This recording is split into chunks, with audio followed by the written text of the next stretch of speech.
We're rolling, we're here. Welcome to New Mom on the Block. I'm Lindsay Legister. Thanks for being here.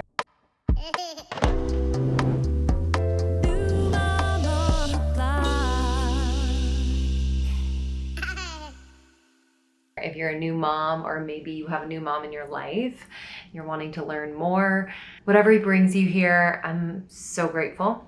Make sure you subscribe. I don't know where it is. Make sure you subscribe so the new videos, you're aware of the new videos every single week. You get that little ping. I set out to create this channel, but also brand at large, because I wanted to support moms in their own unique flavor of motherhood. I wanted to support moms in perhaps the most transformative period of their life. There are so many beautiful, incredible, expansive moments, and there are moments that will bring you to your knees. And I'm going through it, and I'm not an expert, but I want to share my experience, my learnings in real time, maybe bring on some experts at different points in our journey here on New Mom on the Block. But for now, this is really just you and me sitting down, getting very, very real and honest. Today, I wanted to do a really quick video on unsolicited advice and protecting your peace in the early days of postpartum, the early days of motherhood. And I will say early days, let's just say early days are up to a year old, maybe even more, who knows? But it is just such a beautiful and sensitive time. So I want to share a little bit about my early postpartum period, and then share how I navigated, whether it was unsolicited advice or the opinions and thoughts of those around me, especially those closest to me, i.e. family or close friends.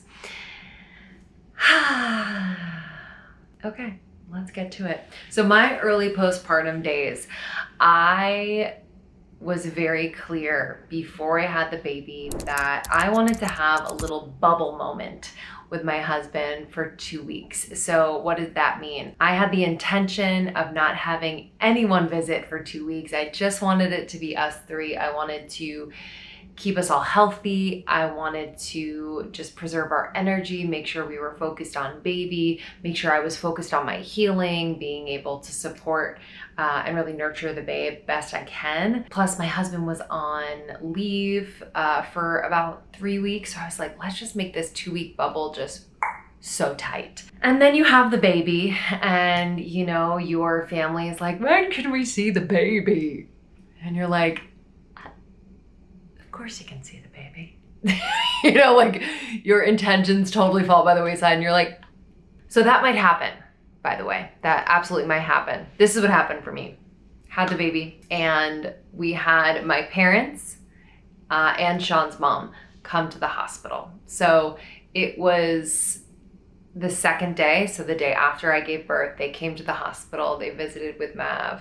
They visited with me and Sean, and it was so beautiful. And what I liked about the hospital visit was that it is kind of a temporary visit, meaning like they're not going to stay there for 8 hours, right? So it is one that you kind of have the expectation that you're going to be in for maybe a couple hours and then you leave, knowing full well that eventually, you know, they'll come over to the house and there would be more of a casual long form visit. So I did not mind the hospital visit. I think you can in advance set this up with your family and friends. Hey, I would love to have you at the hospital if all things are well. Or hey, I would love to get together a few weeks after the baby is born. We just want to take those few weeks in the beginning to just be in our little bubble. These are conversations that I suggest having. I suggest getting clear about. I was clear, but I didn't hold my boundary. I'm okay with it. The way it turned out, it was totally okay because it was really just close family, my parents, his mom, my sisters. But it can get like wild very quick. People want to see a new baby. They want to support you. They want to see it. They want to be in the mix. And they got to know that there's no mix to be had.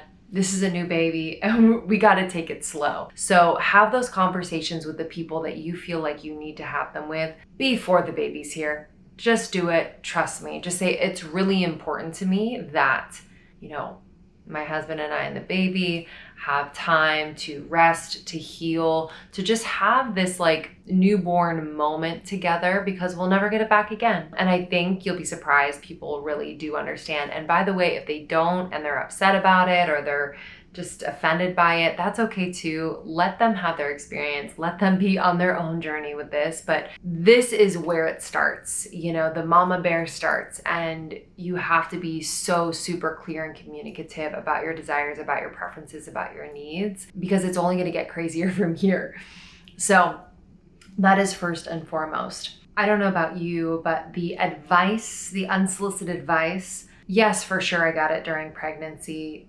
You know, I kind of expected that, but I was also like very thirsty for information. I'm like, tell me about this, tell me about your experience with this. And most people were just so amazing about it. But once you have the baby, it just changes a little bit. Why? Because the baby's here and you have your sweet angel in front of you, and you're also insanely raw. Your heart is so open. Your hormones are all over the place. You are so sensitive. And I mean that in the best of ways. I kind of miss that feeling of being just juicy and crying at every little beautiful thing in my life.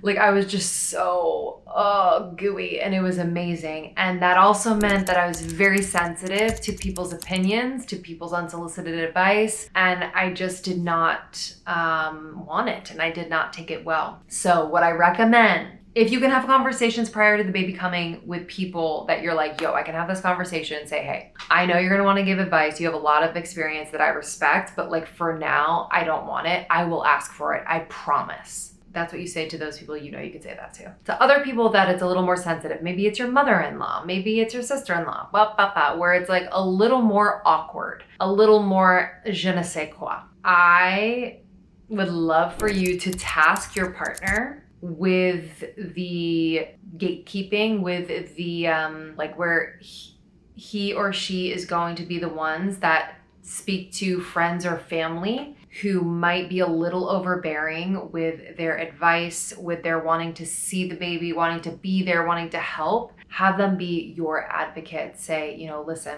Lindsay is just a little raw right now. She just had the babe. She's a little bit sensitive. So, you know, for now, any unsolicited advice is just like not welcome. She's someone who is always wanting to learn and will ask you eventually. If she needs it, she will ask, but like we're just not open or available for any of that right now. And generally this will happen if you've had an experience, like where a situation will happen where you get that unsolicited advice and you're like, and sometimes it's unsolicited advice and sometimes it's like a comment with energy, a passive aggressive, passive something that just doesn't sit well with you. And especially because you're just so sensitive and protective of like what you just did and what you are caring for and the new life you have, that any of those comments could send you. They have sent me. They have truly sent me in those early days. So having your partner be an advocate, having them have the conversations that you don't want to have, because frankly, you don't need to have them in the early days. Your job, all your energy needs to go to baby, needs to go to your healing. That's it. That's it. So task your partner, have that conversation with your partner beforehand. Hey, you're going to be the one. You're going to be the one for like this amount of time. Please. Thank you. Amen. So I think that's really, really important. I also think that there is a point at which you will start to feel yourself again. You will be able to use your voice and share or declare kind of your preferences, boundaries, etc. And it is then that I recommend, yes, you are going to use your words. Yes, you are going to have direct conversations with the people that you need to have them with. I know it's hard. But you are also going to embody how you want to feel as a new mother. What does that mean? Embody that confidence. Own your decisions. Own them. Whether you know they're right or not, whether they're opposite of what someone else would do or not, own your decisions. Trust yourself. Embodying all of these things, especially in front of the people that you feel like you need to set boundaries with, will shift the energy and relationship that you have with them. If you are walking around like, I don't know what I'm doing, like nervous, thinking they're watching you and just being, just awkward and off, that type of person is going to feed on that. And they're going to keep it going. And they're going to think, well, they don't know how to take care of the baby. I need to step in. No, you can fully embody your flavor of motherhood from the get. From the get, you deserve that. And I think you'll see that it just shifts the people around you. You can also intentionally, to God, to the universe, hey, I am not available for unsolicited advice, and I am not available for passive aggressive comments or behavior around my experience of motherhood and around my child. And while it may still happen, there is something that happens when you declare it that I think just sets an energetic boundary where, because you're not looking for it, you don't experience it as much. So make that energetic declaration ASAP. Last thing for now, because again, this is one of those topics that I'm like, we could talk about so much, but I wanted to make this brief. Last thing is that it's going to happen. People will give you unsolicited advice. People will make passive aggressive comments. Maybe that's just the type of person they are. Maybe you have someone in your family that will say things like kind of coated in candy, and they might mean well, but it's just like, did you need to say that? Did you need to? And some people can't help themselves. And what I've learned is that I need to protect my peace. And protecting my peace means keeping it moving. Yes, there will be moments that I say, hey, tell me more about the comment you just made. Because I've heard you make the comment a few times about how, I'm feeding my child. And I just want to know more because I've heard it a few times, but it seems like you're very passionate about this. Something like that, right? Like, tell me more. I've heard this a few times.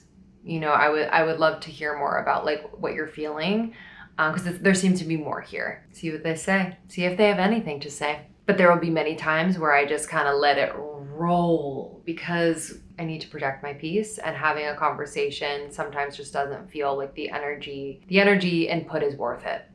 So discern in that moment, is it worth it to have a conversation, or shall I just let it roll off my back because I am protecting my family, protecting our peace, and this person is kind of not in our everyday, so can I just let it roll? If it starts to really affect you, again, this is a conversation that you can have with them directly and or have your partner advocate for you in this situation. So you're doing great. Any new big milestone in your life, you will get feedback, you will get unsolicited advice, you will get passive aggressive comments, and we need to learn how to metabolize them. We need to learn how to prepare for them. We need to learn how to communicate to them, but take your time, because these early days of motherhood, these early postpartum days, oh my gosh. I mean, I would walk outside and I would feel like I was tripping on mushrooms. It's just such a sensitive, wild, psychedelic time. And if you are feeling overwhelmed, if you're feeling like you don't have the words, if you're feeling the brain fog, if you're feeling crazy, it's normal to an extent. And so I just want to validate you. Take your time with these conversations and with setting these boundaries. You're doing great. You got what you need. Let me know what you think.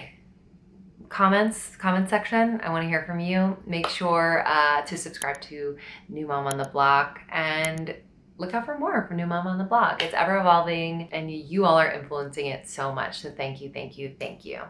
I'll see you on the next video.